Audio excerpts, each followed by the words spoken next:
Well, guys, it's currently 2 in the morning. I've been working all night, and I am so happy to finally announce that my band's EP is finished. It's ready to go. I'm going to upload it at some point this week. It should be out and about on Spotify, Apple Music, and all that other stuff at some point in the next week or two. So for all you guys who are interested in my music journey, my little startup here with a few friends, I'll have some links probably in the next video that will have all that music for you to stream. Probably I'll add them to this video too once those links are available. You might not see them yet if you're watching this video the day it comes out or something like that. But anyway, you probably don't care much about that because this is a poker channel. But it's been a huge part of my life for the last 6 months, and I'm really proud of it. So yeah, I just finished the last of the mixing mastering process.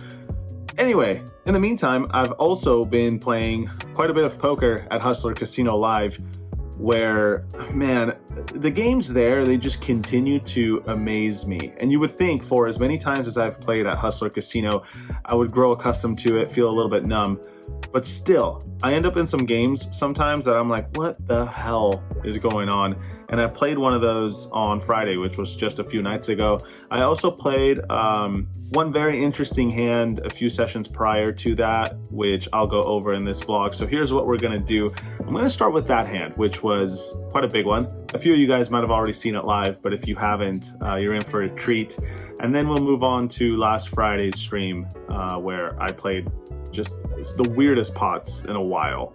I had a big result this week. I've been having some big swings in the last few months, so I don't want to spoil any more results than that. That's enough of me going on and on. You guys probably just want to see some poker hands. You want to see some action. Excuse me if I look tired. It's been a long day. Let's just jump straight into some poker, and I'll see you guys on the other side.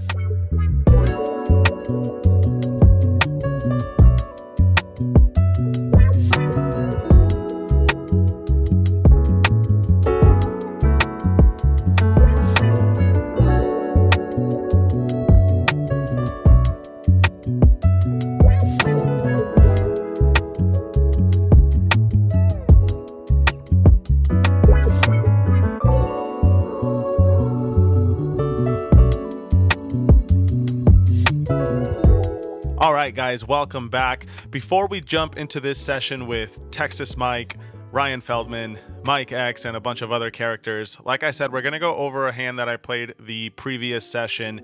And in this one, we're also playing 5100. I've got around 150K and look down at pocket threes in the low jack. Already kind of a weird situation because Dennis has straddled from late position. He straddles to $500. And Henry opens up the action from the small blind, which is a bit odd, but action starts to the left of the straddle here at Hustler. So he makes it 2,000. I've got pocket threes, like I said. I call, and Dennis defends his straddle. So we go 3 ways to a flop, which looks pretty great to me. It's ace, 8, 3. So we've got bottom set. However, it is a monotone flop. There are 3 hearts out there, so we are obviously losing to any flopped flushes, and of course, bigger sets. Aside from that, though, we should be in great shape. Henry decides to continue betting. He makes it 2,500 now into 2 opponents. And already we have decision number 1 of the hand. Do we want to raise or do we want to call? For the most part, I think call is the standard play, especially multi-way. Even though our hand rates to be best more often than not, it looks like keeping players in and all bluffs available is the most profitable option. So I call, Dennis makes the call as well. So still 3 of us going to a turn, which looks all right to me. It's the 5 of clubs. The only hand that improves would be, for example, 4 deuce suited, and of course, maybe pocket 5s with a heart, but both of those hands don't seem too likely, so I'm not super worried just yet. Henry slows down with a check. Now it's on me, and I think betting here is more than okay. Maybe checking once in a blue moon if Dennis is the type to bet a little too often.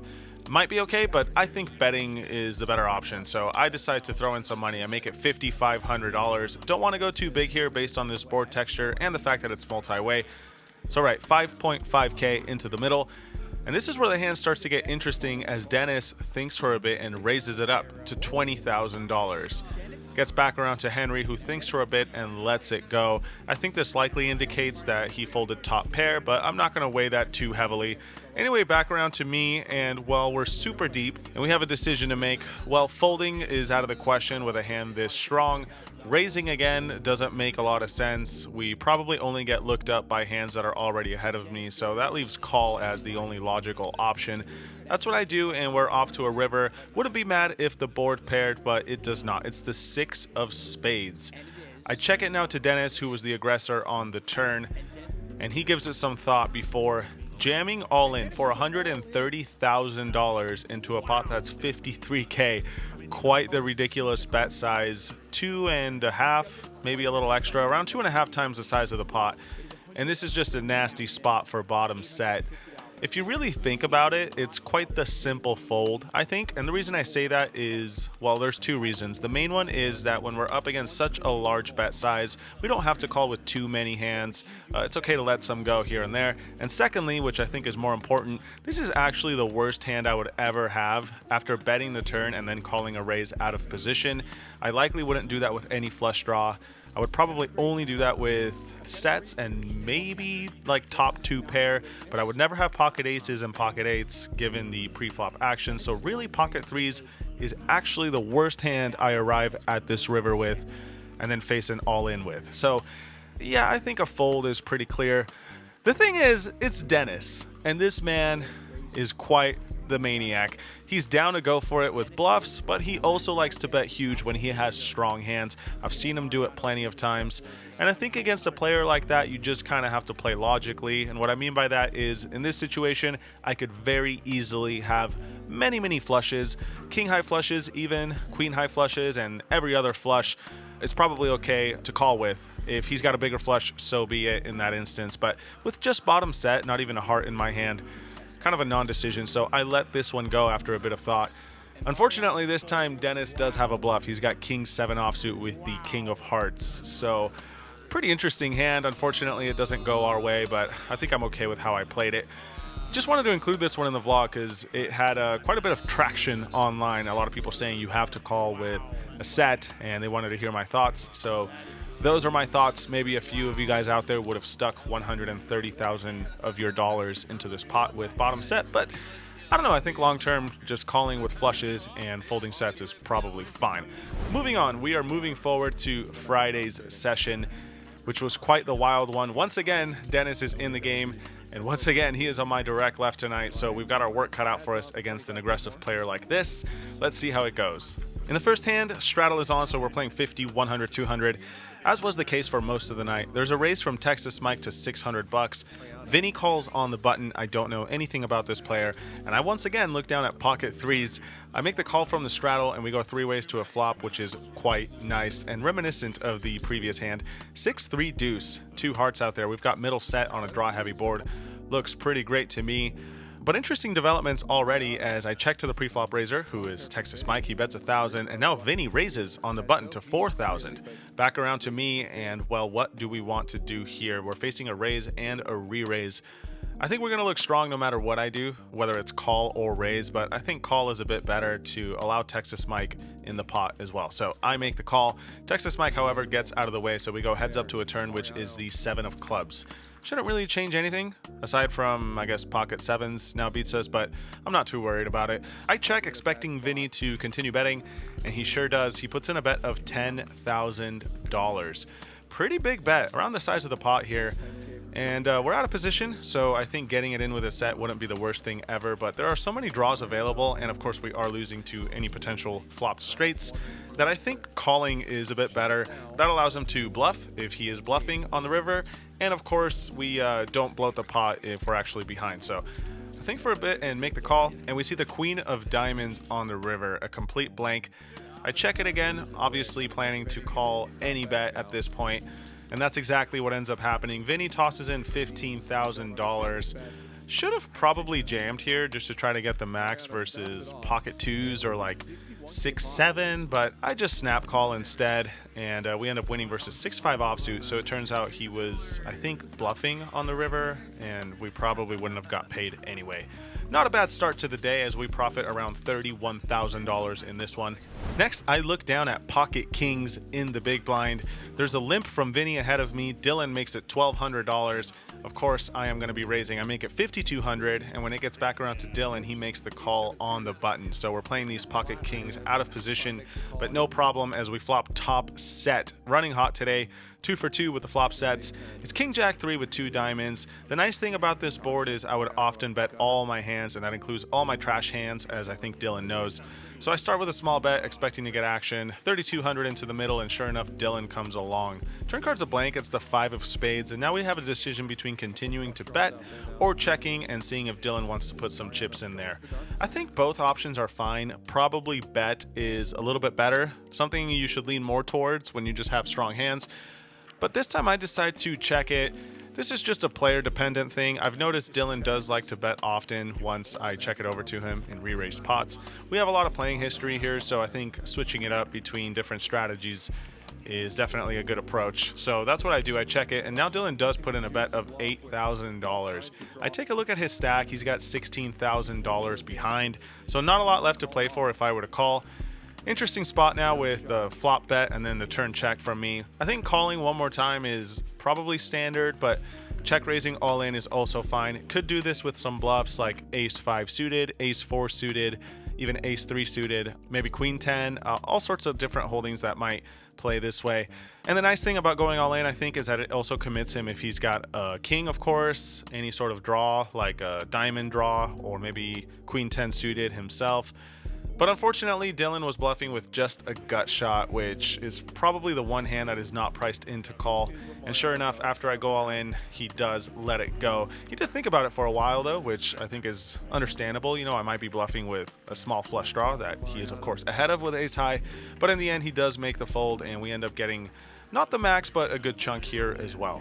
With that, ladies and gentlemen, we arrive at the hand of the night. Or the hand of the vlog, I should say. In this one, there is a double or triple straddle or something. I don't know. All I know is the biggest straddle was $800. That's a pretty big game if you're suddenly playing 50, 100, 200, 400, 800. Anyway, in this one, it gets to Vinny on the button. He opens it up to $3,000 before Ryan in the big blind raises to $10,000. I know these are some big dollar amounts, but when you consider that the straddle is 800, so essentially the big blind is 800 for this hand, these aren't really unusual developments, if you will. There's a button raise and then the big blind re-raises. It happens all the time. So I am ecstatic when I look down at pocket queens in the straddle. I think it's clear that Vinny could be raising a plethora of hands on the button.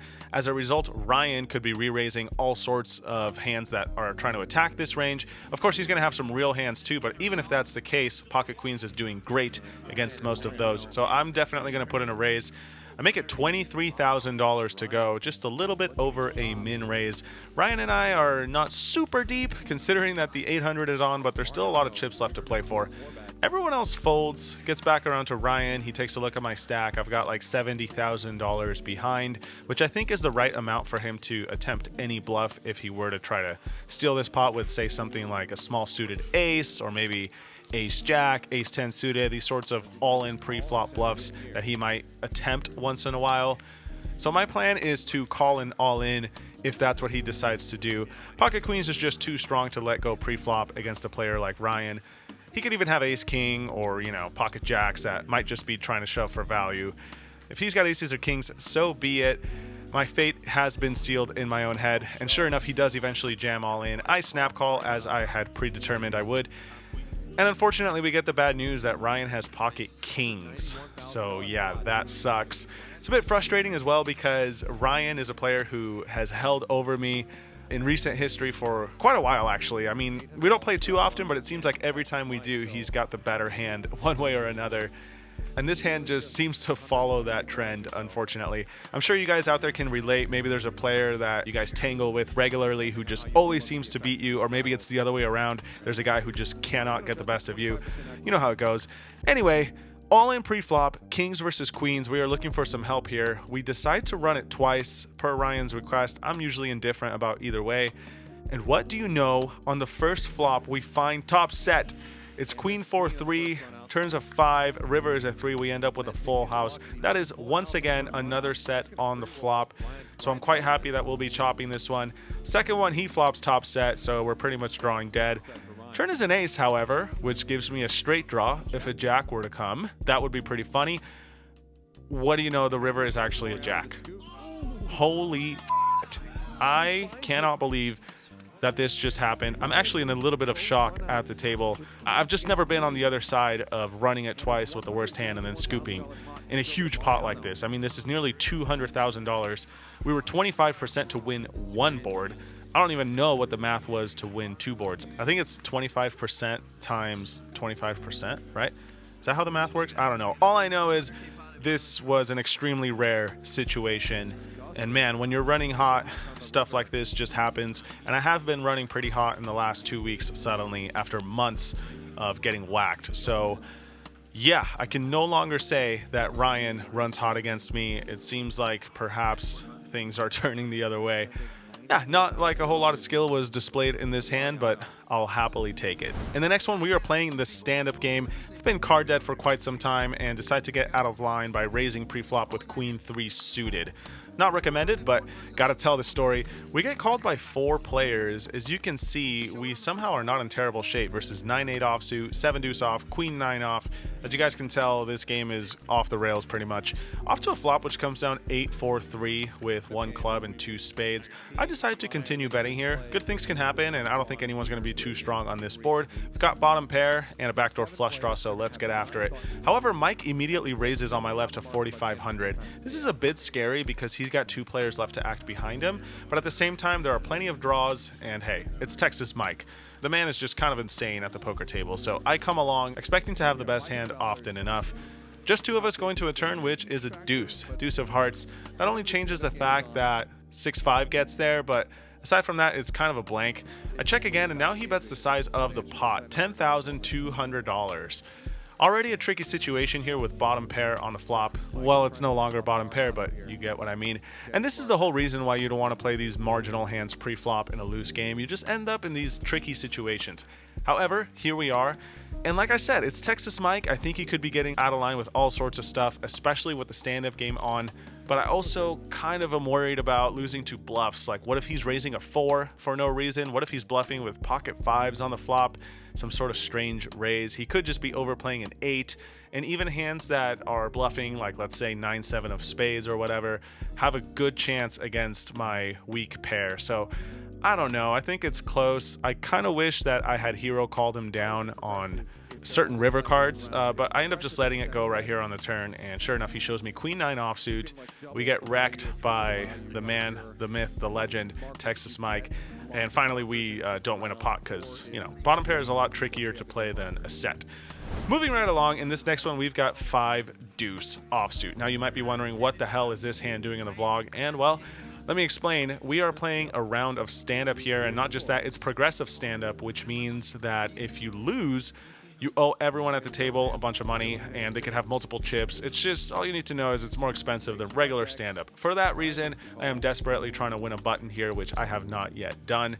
So I defend my straddle with 5 deuce offsuit. It's me, Texas Mike, and Ryan going to a flop, which comes down king 8-5 rainbow. We've got bottom pair. That's about it. Ryan and I check to the pre-flop aggressor, who is Mike.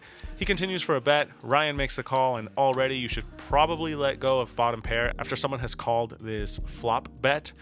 But we're getting a really good price to try to hit trips or 2 pair, and we could also creatively try to win this one later on if needed. Not going to hold out hope too much and trying to make these 2 guys fold though. So I just make the call looking for some improvement, and holy crap, the run good continues as it's the 5 of clubs. Ryan checks, I check again, hoping that Texas Mike was not bluffing on the flop and he continues betting. But unfortunately, he checks back right away, which makes sense. As you guys can see, he's got middle pair. River card is the jack of clubs, and now Ryan checks again. I'm definitely not going to be checking, so I throw in a bet of $4,000, trying to get a call from any 8 or non-believing ace high. It seems unlikely anyone is too strong. I think Ryan could easily have a king, But aside from that, I'm trying to just get action from both players. Mike gets out of the way. Ryan ends up tanking and then just calling with top 2 pair, which is a pretty sweet play from him. I think I would have check raised with that hand, trying to get more value from a single king that I might have. But anyway, he just calls and ends up saving money versus my trips. Top 2 no good, and we take this one down. More importantly, we earn a button, so we are safe from paying out that dreaded bounty. In the next one, there's a raise from Mike X to $500. I look down at Ace Jack offsuit on the button. Think it performs better as a re-raise than just a call, so that's what I do. I make it 2,000 to go. Back around to Mike, he makes the call, and we go heads up to a flop of King 6-4. 2 hearts out there. I've got the Ace of Hearts, and it's a King high board. Gonna be betting at a very high frequency here once Mike checks it over to me, and this time is no exception. I put in 2,000. Mike comes along, and we see another King on the turn.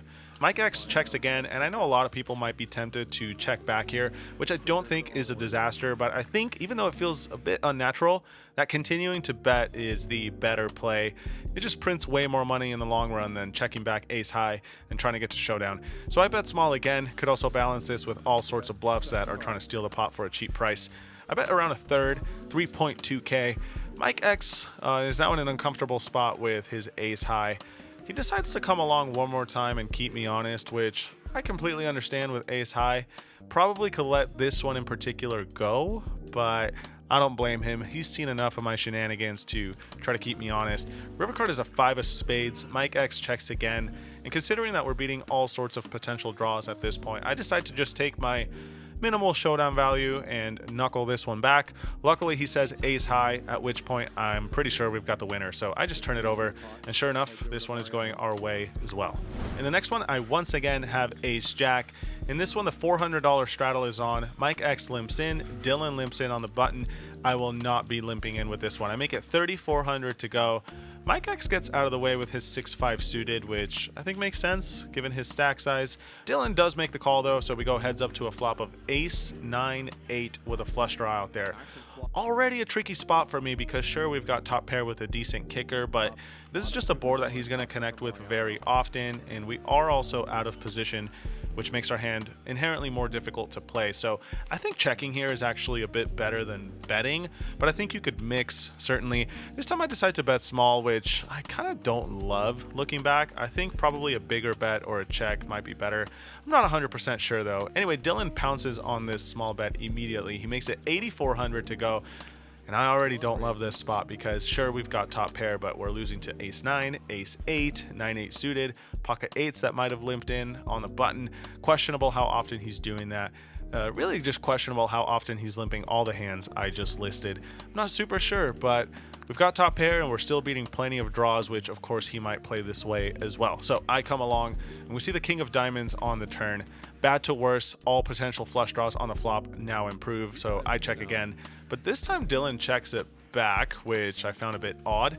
River card is the 5 of spades. I check again, really not interested in putting more chips in this pot unless I have to.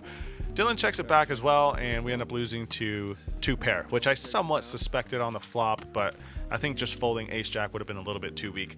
Either way, we lose around $13,000 or so in this hand. Nice pot to Dylan. This next hand is pretty amusing, if you will. In this one, the 200 is on. Mike X limps in from early position, and I raise it on the button to $1,000. Dennis on my direct left, he makes it 4,000 to go. So I'm probably just going to let this one go because it's queen jack offsuit. Don't really want to call re-raises with that hand, even in position. But then Texas Mike cold calls from the big blind. Mike X lets it go, and now it's back to me. Sure, it's a pretty bad hand to call with, especially this deep. A lot of disaster can strike, but also these two guys, I mean, just look at them. They're action players. If we hit something strong, we can make a lot of money, and if we miss, I'm happy donating 4K to them. So I make the call on the button, and we flop top pair on queen 7-5 with 2 hearts. Dennis, unafraid of this flop, continues with a bet of $6,000. Texas Mike makes the call, and of course, I flop top pair, even though we're facing a bet and a call. Can't fold just yet, but you know, this is kind of the whole thing with playing crappy hands like this is what the hell do we do if they continue piling money on blank turns? Do we just hang on with top pair itis, which is a deadly disease?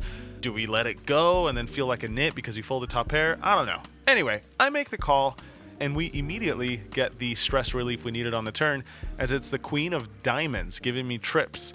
We are now beating any potential overpair. Of course, I should mention that if one of these guys has ace queen or king queen, it is just the death card, but let's pretend that's not the case. Dennis, however, even though I think it's, obvious at this point that either Mike or myself probably has a queen, he continues betting. He is unafraid of this card. He bets $22,000. Texas Mike gets out of the way. It's back to me now, and well, what the hell am I gonna do, right? If this man has ace queen or king queen, he has earned my money. I've seen enough of his work to know that we can't fold this hand at all. Raising, of course, makes no sense, so that leaves one option. I make the call, and we see the ace of spades on the river. Dennis thinks it over for a while and checks it to me. Interesting spot now with queen jack. I mean, what do we want to do? Obviously, betting seems natural since we have a super strong hand, but the thing is, we have to get called by a worse hand. What worse hand would call a bet here? Well, I think what's obvious is the nut flush draw, like ace x of hearts, that bluffs the flop and turn and then picks up top pair on the river. That hand would probably call. Maybe pocket kings, but I doubt it. Aside from that, though, I mean, what are we really getting called by? Now, let's think about the other option. What if this man has checked a hand like ace queen, pocket aces, king queen, pocket sevens once in a while? All these hands might check on the river to try to set up a check shove all in, which would just be a disgusting spot. So even though it seems a bit odd, I think it over for some time. I think we're just beating a whole lot of bluffs here and probably not getting called by worse often enough to value bet this hand after he bet the flop and turn into two players. Don't want to be up against a trap. I decide to check it back, and it turns out I was overanalyzing the entire situation because Dennis just has king deuce. So yeah, we pick up a bunch of chips in this weird hand. In this next one, we are once again playing pocket threes. In this one, Dylan raises to 500. Ryan calls, I call on the button. Texas Mike calls in the small blind. Francisco calls in the big blind. And then Mike X squeezes from the straddle to 5,500. Dylan and Ryan fold, but I'm on the button with a pocket pair. And I've played quite a bit with Mike X, so I'm happy to play many hands in position against him. Let's tangle. I make the call once again. The old double call pre-flop, not super recommended, but there are instances where it makes sense, and I think this is one of them. Everyone else folds, so we go heads up to a pretty safe looking flop of 7 deuce deuce. Mike decides to check, and I think a small bet here is fine, but checking also completely normal. That's what I do here. We see the 4 of spades on the turn, and now Mike decides to bet $6,100. Well, if he checked any pocket pair on the flop, we are not getting any value from those hands, and if he's bluffing, we want to keep those in there as well. So I think call is really the only option. That's what I do, and we see another deuce on the river, giving me, technically speaking, a full house. It's going to be kind of gross if Mike shoves, though. He's got around a pot-sized bet remaining, but after thinking it over for some time, he decides to check it. And I think at this point, we're probably not getting value from worse, so I snap check it back. But I kind of immediately regret that decision because I think Mike might be the type to look me up if I had gone all in. Maybe assigning me miss spades or any sort of float on the turn that decides to steal the pot on the river. He might have gotten curious with ace high. And I think it's quite obvious once he checks the river that we've got the winning hand. He probably wouldn't check an overpair at this point, so yeah, I kind of, I check it back and we win, and Mike probably wouldn't have called with ace high, who knows, but we missed the opportunity to find out, which I think is a mistake in this instance. Either way, happy to win this one as it was essentially a flip pre-flop. And with that, ladies and gentlemen, we arrive at the last hand of the stream, and boy, is this an interesting one. Ryan opens to 600 on the button. I re-raise in the small blind. I've got ace king.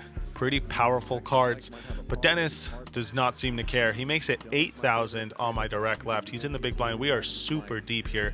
Texas Mike gets out of the way. Ryan gets out of the way. Back around to me in the small blind, and what do we want to do with ace king offsuit?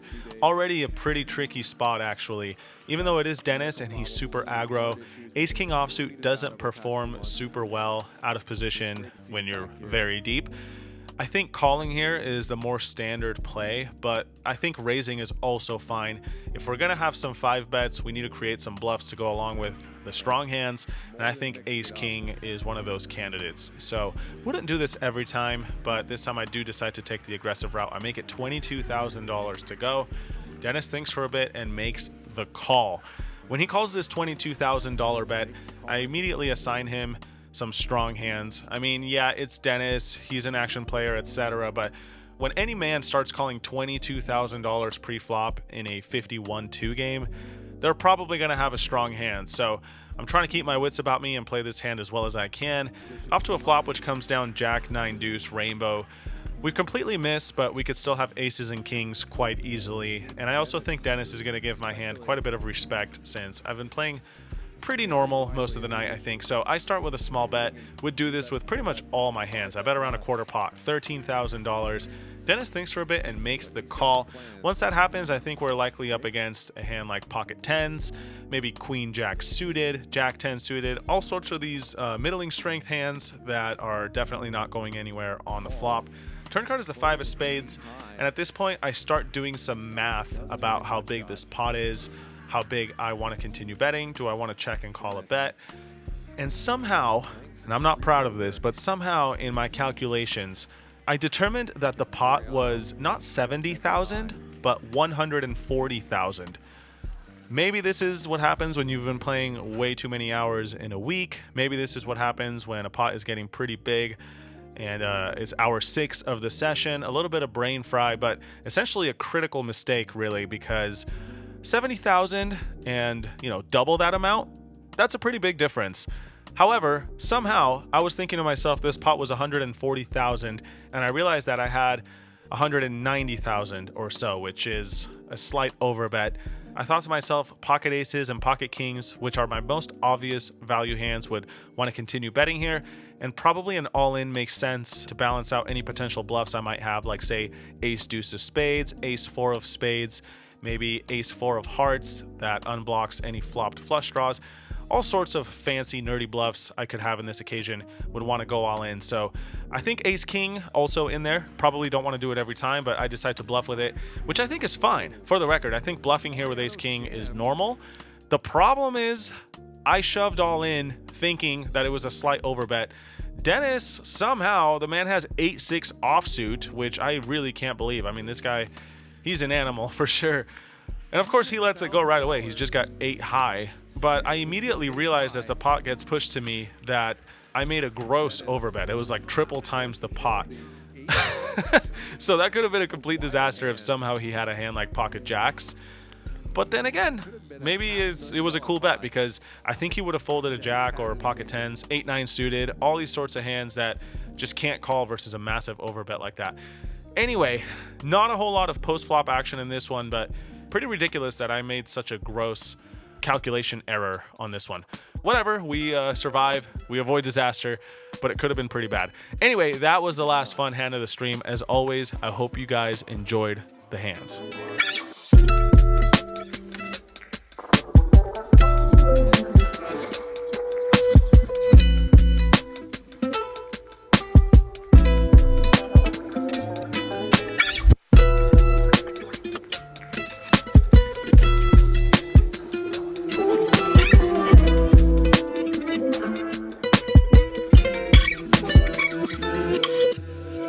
So yeah, as you guys saw, things went pretty well for me. That pocket queens versus kings hand is the culmination of however many bad beats I've taken in my lifetime. I think there's been so many instances. I remember one in particular versus Nick Airball last year, where I got it all in pre-flop with pocket queens. He had ace 8 offsuit, I think, maybe ace 6 offsuit. He had some like trash hand pretty much. We ran it twice. It was a huge pot and I lost both. I remember thinking it is so annoying to get it in good and get scooped on both boards. And I'm not usually on the other side of that, mainly because that's how math works, but also because I don't get it in bad pre-flop too often. I mean, it happens once in a blue moon if you get coolered or whatever, but for the most part, I try to get it in good, which I think is kind of the point of poker. So it was very welcome to have this finally happen. Unfortunately, it was at the mercy of Ryan Feldman, who runs the show. So I hope this doesn't result in me getting banned or something. But yeah, it was a great result, and I was able to parlay that into some good momentum and more pots that went my way throughout the night.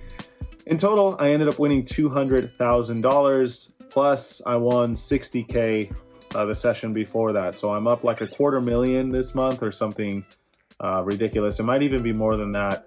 I'm starting to lose track exactly of these swings because the money really comes and goes quite quickly when these games are so ridiculous. You know, there's a lot of variance. But anyway, luckily in this vlog, we are reporting good things, good results. And on that note, like I said, speaking of good things, I just finished the album here. It would mean the world to me if you guys at least checked it out. Might not be your type of music. It's kind of like just rock / pop rock / modern. I don't even know what the genre really is, so I'm not going to pretend. But if you like bands like Blink 182, I don't know, give it a listen. It might be your thing. It might not. Either way, I'm super stoked about it because I play the drums for the band. I did all the recording, I did the mixing, I did the mastering. So I've really been in the weeds here with this music project, and it's nice to finally have something to show for it. So anyway, songs should be fully out in the next week or two. If you're watching this video like right when this video came out, then perhaps you'll have to wait a little longer. If you're seeing this in the future, hopefully we're already world famous touring all over the planet, but that probably won't happen. Realistically, we'll have like zero success because that's how the music industry works. But anyway, I don't want to get too cynical. Hopefully things work out for you as well at your local tables. I hope you guys are having a good year financially. Also, I hope your health is intact. I hope your families are doing well and all that stuff. I'm feeling positive today for some reason. Probably won't be the case next video, so enjoy it. That's all I got, guys. As always, thank you for watching. If you gave this video a thumbs up, we really appreciate it. And I'll see you all in the next vlog. Until then, peace.